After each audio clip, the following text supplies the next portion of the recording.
Motivations for colonizations. The three different motivations for England to colonize in the New World was economic, religious, and social/political. Economic motives was the number one driving force for doing so. They were looking forward to earning a lot more money and profit off of their products.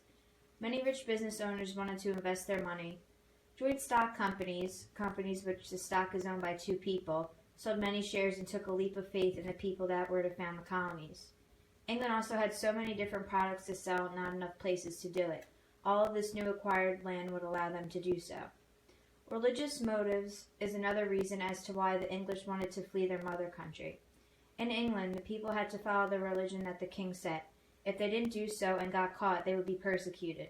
People wanted to be able to follow whatever religion they believed in and not be killed for it. Social and political motives, along with the others that we talked about, play a big part as well. The social aspect of this was that people wanted to start new adventures. They wanted to have new experiences and opportunities for themselves. Many began to oppose the monarchy because they wanted more political freedom, and they figured they could do so by vacating. 13 original colonies. The places where the English settled was known as the 13 colonies. The differences between them is where they are located. The colonies are separated into three different regions, being the New England, Middle, and Southern colonies. Navigation Acts of 1651 were the different sets of laws that restricted foreign shipping. These laws were introduced by Oliver Cromwell. Only English ships could transport goods from outside Europe, and goods from outside Europe could only be shipped by English ships and ships from its original country. The French and Indian War. The French and Indian War, also known as the 7 Years' War, lasted from 1756 to 1763. It was fought between Britain and France. France had started to expand into the Ohio River Valley. France doing this made the British colonies upset. The colonists got upset and declared war in 1756. This war caused a lot of financial debt. The war had cost the British Treasury 70 million euros. This would double their national debt to 140 million euros. King George III. King George III was King of Britain and Ireland from 1760 to 1811. He was 20 years old when he took over the throne after his grandfather died. He was known to be a tyrant and very harsh. Proclamation of 1763. This was issued by King George III in 1763. It was an attempt to establish a western border of the colonies. The border was the Appalachian Mountains. This angered a lot of colonists because they weren't able to settle anywhere west of the Appalachians. Those who already settled there had to relocate to the eastern sides of the mountain. Sugar Act. The Sugar Act was a tax on sugar, wine, indigo, and molasses imported into the colonies. The purpose of this act was to raise money to help get rid of military costs. This angered the colonists because it was unfair taxation. Response to the Stamp Act. The Stamp Act was a tax placed on any paper item in the colonies. Examples of this were obviously stamps and newspapers. Soon after this act was passed, it caused an uproar. The most saying, "No taxation without representation," was said because of this. Another thing that caused the Americans to become more disgruntled was when they were denied a trial by jury. It is even stated in the Magna Carta that every citizen is allowed a trial. Even if someone were to go to these courts, they would be denied a trial because they didn't see being taxed as a crime. Sons of Liberty.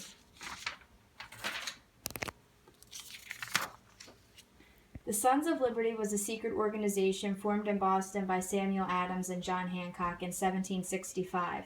They organized initially to protest against the Stamp Act. Boston Massacre. The Boston Massacre wasn't really a massacre. It was a street fight that broke out on March 5, 1770. The fight was between British soldiers and civilians. The civilians were throwing sticks and stones at the British soldiers, and this angered them.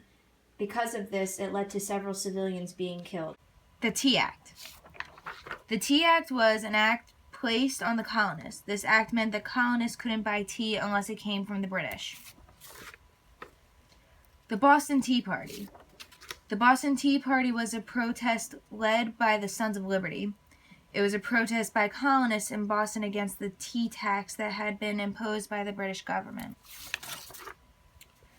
Common Sense by Thomas Paine. It was a pamphlet written by Thomas Paine. The objective of this, the colonists to decline independence from Great Britain. Enlightenment thinkers that influenced the American Revolution.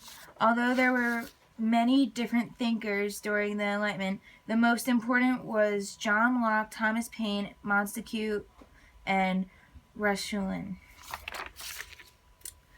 The Declaration of Independence. The Declaration was an infamous document written by Thomas Jefferson. This document proclaimed independence from Great Britain. The Revolutionary War.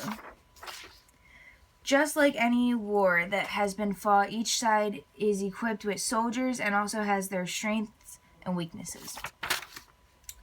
The war started April 19, 1775 and went until September 3rd, 1783. It ended when the Treaty of Paris was signed. The Treaty of Paris.